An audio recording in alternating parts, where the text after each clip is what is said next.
Welcome to Padmavati oils. ఈ రోజు మా స్టోర్ లో పల్లి ఆయిల్ ఎలా తయారు చేస్తామో చూడండి. ఆయిల్ క్వాలిటీ అనేది జనరల్ గా మనం వాడే రా మెటీరియల్ మీద ఆధారపడి ఉంటుందండి. ఇక్కడ మనం వాడే పల్లి ఏంటంటే నెంబర్ 1 క్వాలిటీ కదిరి లేపాక్షి పల్లి యూస్ చేస్తున్నాము. ఇదనే కాదు, మార్కెట్ లో కర్నూలు, రాయలసీమ, అనంతపురం, మహబూబ్ నగర్ ఇలా అన్ని చోట్ల నుంచి తీసుకొస్తాం మేము పల్లీలు.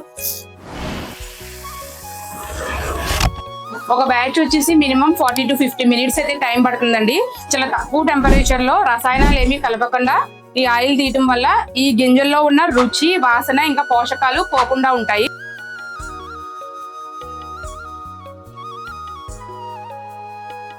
ఎలాంటి కెమికల్స్ వాడకుండా తక్కువ ఉష్ణోగ్రతలో తీసిన ఈ పల్లి ఆయిల్ యూజ్ చేయడం వల్ల ఈ గింజల్లో ఉన్న సహజమైన రుచి, వాసన, పోషకాలు ఇంకా ఇందులో లభిస్తాయండి.